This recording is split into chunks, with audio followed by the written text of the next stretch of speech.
All right, welcome back to the Grand Solar Minimum. Today is Thursday, March 1st. My favorite time of every month because I get to show this report. This is off of royspencer.com. February's numbers are in. Last month we were down to a plus 0.26 degrees Celsius. February is also down. It dropped to plus 0.20 degrees Celsius. So if we look back 2 years from February of 16, we have dropped a 0.68 over the last 2 years in the lower troposphere, the lower atmosphere anomaly that Roy is keeping track of here. So I show this every month, even when the numbers aren't so favorable for what I'm trying to prove. A few months ago, we shot up to plus 0.63. I was kind of shocked it went that high, but since that little surge and peak that we had, we've dropped over 40 points now, and that's just within the last 6 months. And I mentioned here in the blog today on grandsolarminimum.com that we're starting to see this trending downward. And I know if you go back to 79, it looks like it's going up. But if you start from February of 2016, things are definitely on the decline. And only time will tell. And as time goes on, we'll continue to see these results. Yesterday, overheard a forecast for the West Coast and the Northwest. As much as 6 feet of snow can fall on California and the Sierra Nevada mountains. So at the same time that we're experiencing this West Coast storm, and I'll get to the nor'easter here in a minute. Also wanted to bring an update about the Siberian Express. It did claim at least 24 lives in the region. 9 people passed away in Poland in the past 4 days, 4 from France, 5 in Lithuania. I know I'm pronouncing that wrong. 3 in Chechnya, 2 in Romania, and at least 1 in Italy. So these were most of these deaths were reported as the homeless and elderly. Also, an article that I put up last night is I titled it "Awakening."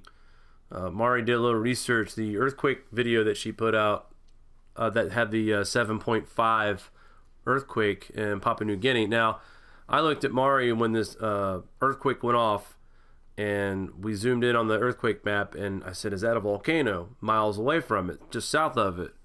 And we found out that yes, it is. There's a volcano that's been extinct now for over 200,000 years. And now scientists are saying that this volcano is beginning to awaken again.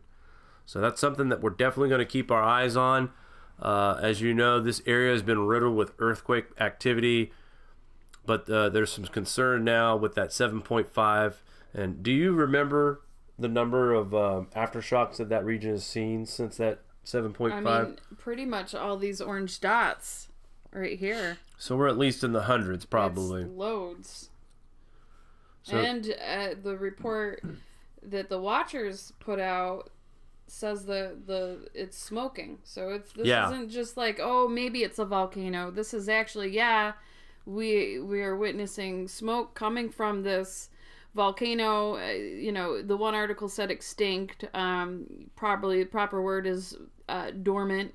It is awakening. So it's just interesting to watch these volcanoes en masse sort of start waking up. There it is right there in the top. As we speak, we are seeing smoke building up at the top of the mountain. We had never seen obviously they've never seen this, but what is it? Basavi as a volcanic mountain, but now it's showing signs.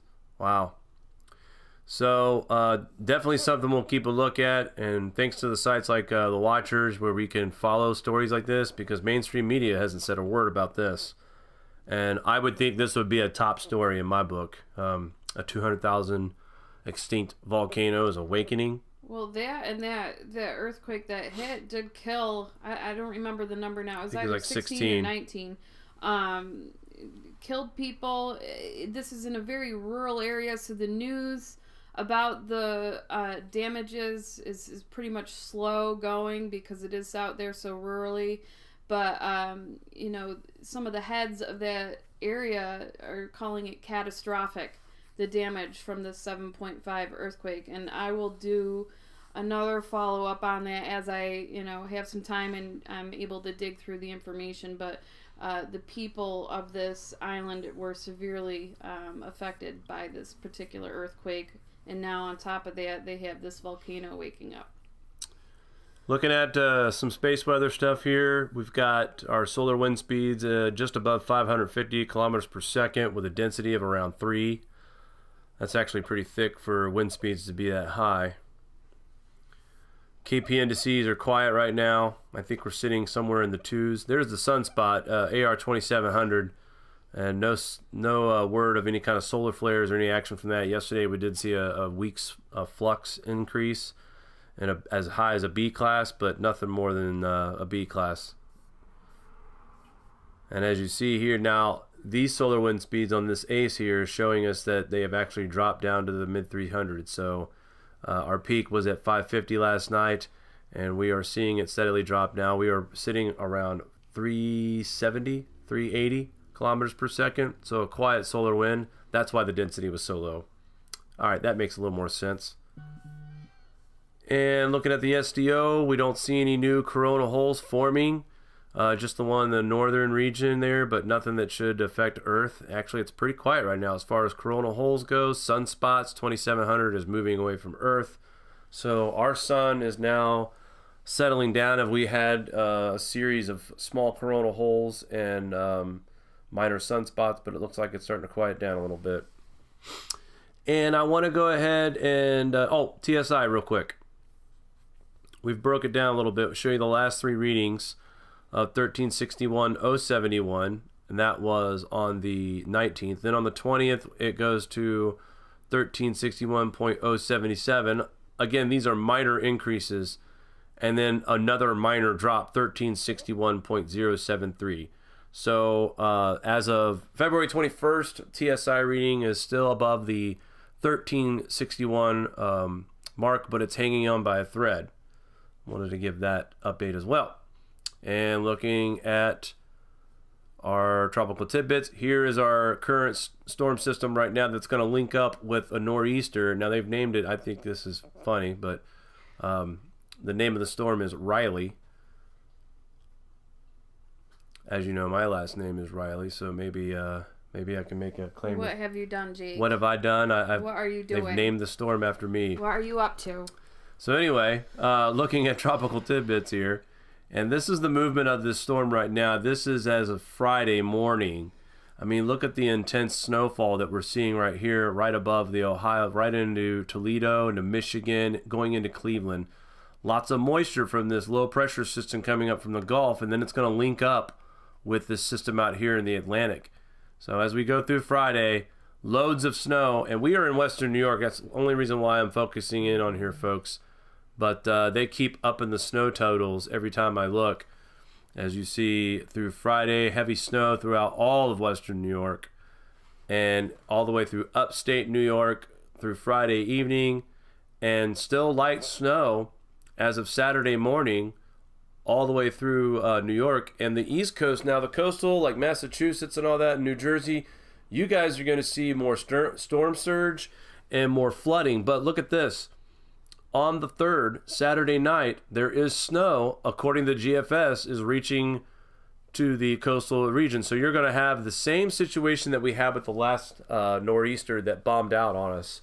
We got coastal flooding, and then the temperatures dropped, frozen waters with snow. That's what happened when we had the last nor'easter earlier in the year.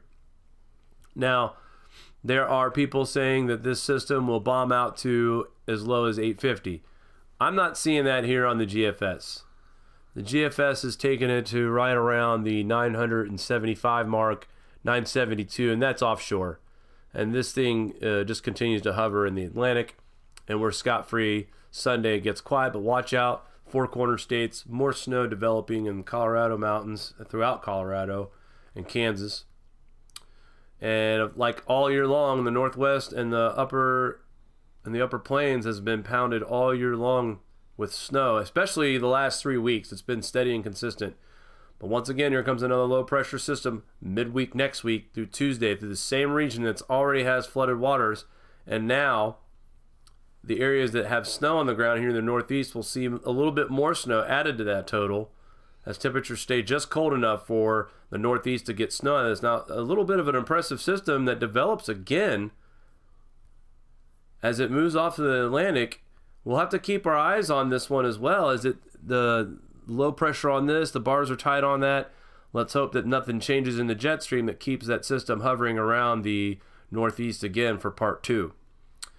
So with this updated GFS report, again, just the same areas are continuing to get snow and rain over and over again. March is going to be a stormy month, and this is just taking us to the middle of the month. As you see, we are just inundated with rain and snow chances for almost everyone. There's maybe 1 or 2 days where we see some dry weather throughout the country, but for the most part, we've got at least 2 to 3 storm systems that will be affecting us in the coming weeks. But I wanted to go to some of the where was the slides that you had set up? Oh, I got that. I wanted to show those off real quick as well. I think I put them on here. Let me cycle through them for you. All right, good. So here's a map. Now let's go back to Nor'easter Riley here. This is a map of all the winds that we're going to have from this storm. 60 to 80 miles an hour on the coastal regions from Boston all the way through D.C. Might move that out of the way a little bit. Thank you, dear. Yeah.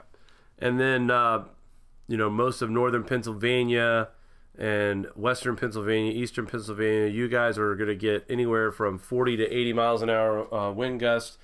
And then through most of western New York and middle upstate New York, we're looking at gusts between 40 and 50. Let's go to the next one. There is the worst of this as far as coastal risks go, and you're seeing it. Boston, New Jersey, D.C., you guys, that's a long area of coastal flooding, beach erosion, and offshore waves of 20 to 30 feet. This has played down a little bit. Thor News, I want to give him credit for this because he has been kind of the whistleblower for this storm for the last 7 days. He's been talking about this system that's going to be building up on the coast, and whether or not this man has his weather facts correct every time, time and time again, Thor does raise the alert for certain storms, and rightfully so, and this is one that everyone should be paying attention to. He did make a claim that he thinks this one's going to be worse than Sandy. That remains to be seen, but there is a huge enough area that can be affected. And I'd have to go back and look it up, but the waves they're calling for on this storm is going to be about 36 feet peak, and that's going to be near Boston. So imagine seeing 36 feet waves crashing into the coast. I do say that's hurricane strike type waves there. Go ahead and slide it into the next one here. Again, the storm surge is going to be about 3 to 5 feet. Waterfront damage, these are all the areas they expect to see the worst of it. 60 to 80 mile an hour. Now here's an interesting map here. The snowfall for Friday into Friday night. Now this is not counting Saturday, as the new GFS models are showing this snow is going to linger around a little bit into Saturday. But into Friday night, if you live in New York or Western New York, you're a shoe-in right now for at least a foot. And now they're saying there's going to be local areas of 18 inches of snow, which I can contest for this, is that this morning they did up the total amount from 6 to 10 to 8 to 14 in Western New York. So parts of Western New York and Central New York are expected to see around 18 inches of snow. Now this snow line is also being a little bit more generous, as yesterday some of the coastal states weren't seeing this snow at all. It was all rain. So it's going to be really interesting to watch this storm develop and see how much changes. Now, here is the probably worst part about this storm. The power outages. The dark purple is most likely, which to me sounds like you're going to lose your power. And the pink is, it's a possibility. And a possibility to me is more like a 50-50 chance. But when I see this dark purple, it looks like you're going to be losing power. Now, I can understand why they've got most of New York in this most likely area. Our ground is saturated right now, and we just had a week of high winds earlier. A couple days ago we had a high wind event. So if anything, it's possible with the saturated ground already that the previous high wind event we had is loosening things up in the ground. Top it off with possible 40 to 60 mile an hour gusts here in western New York with more saturated ground and driving snow, heavy wet snow on tree limbs and power lines. This is what they're talking about as far as most likely why the power is going to be going out. Saturated grounds, it'll be easier for these trees to fall over. I know yesterday Mari and I were out driving and we saw tree crews everywhere trimming back tree limbs that were hanging over power lines that were getting close to it. So I think most of our officials are taking this storm warning pretty seriously. And actually on AccuWeather.com I was going to show a quick video about the stern warning, but I've decided against that. I think we pretty much got everything out here as far as what we need to know about this storm. But if you live in these states, you guys need to prepare if you haven't already. Hopefully you're stocked with some supplies, because if you're going to be without power over the next several days, and who knows, it may be just a couple of days, it could be a week. But the only good news about losing your power in the wintertime, if you have gas in your home, you can still heat your home. There's other ways to heat your homes with gas source. And also, if you've got, like we're going to have, close to a foot on the ground, it's not going to be hard for us to throw our frozen goods and put them in the snow outside, or throw them in a cooler and put some snow. So you mean we basically right now we're set to where if you have foods in the fridge or the freezer, temperatures in this part of the woods is going to stay in the mid 30s for the next several days. So even if we are out of power, pack your food in the snow might be kind of funny to you, but at the same time kind of smart, and it might keep you from having to waste food by throwing it away by keeping it in the snow. I know that's what I plan to do if the power goes out over here. I think we're gonna move the freezer out to the backyard. Well, we had that freak October storm. I think it was 2014 or something, and it knocked down the power lines. Imagine all the trees full of leaves. You have this crazy ice and snowstorm. It knocked down the trees, which knocked down the power lines. I was out of power for like a week, and I wound up using coolers, putting them outside for my refrigeration, essentially. And lucky enough at the time, I had a wood-burning fireplace.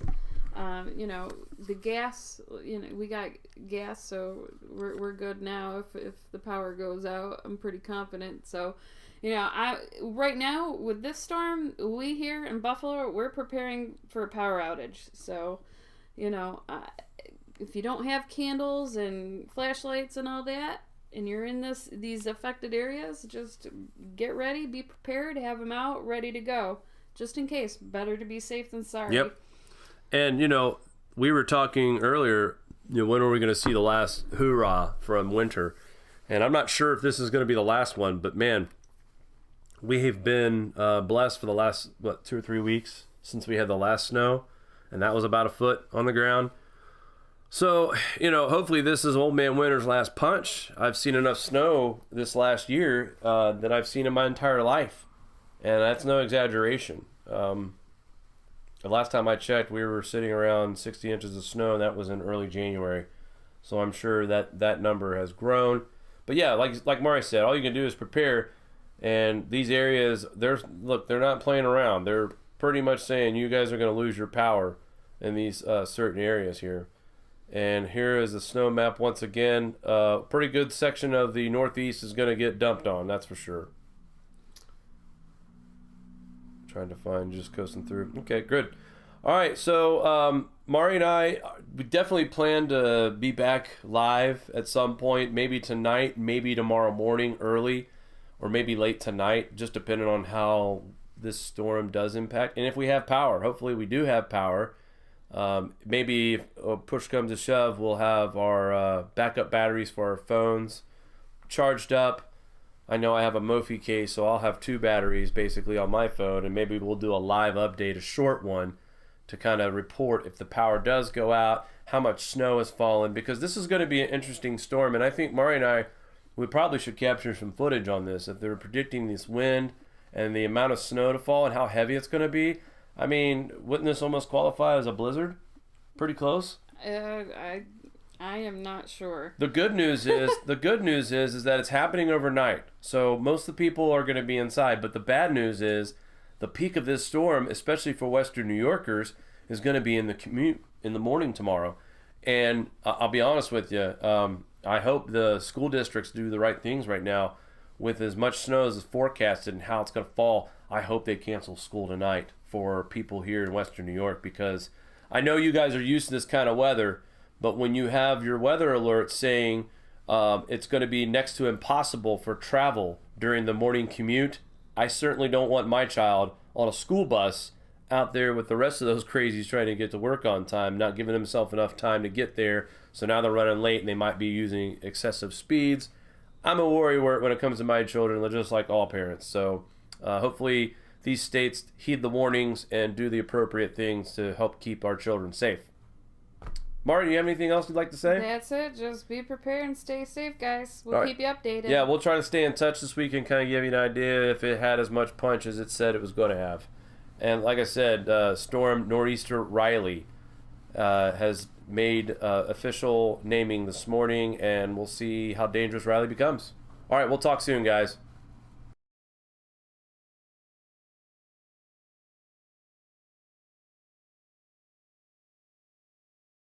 Over the last 2 years in the lower troposphere, the lower atmosphere anomaly that Roy is keeping track of here. So I show this every month, even when the numbers aren't so favorable for what I'm trying to prove. A few months ago, we shot up to plus 0.63. I was kind of shocked it went that high, but since that little surge and peak that we had, we've dropped over 40 points now, and that's just within the last 6 months. And I mentioned here in the blog today on grandsolarminimum.com that we're starting to see this trending downward. And I know if you go back to 79, it looks like.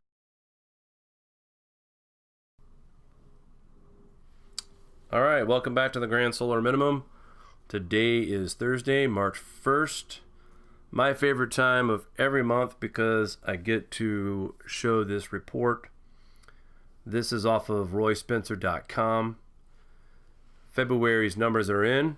Last month we were down to a plus 0.26 degrees Celsius. February is also down. It dropped to plus 0.20 degrees Celsius.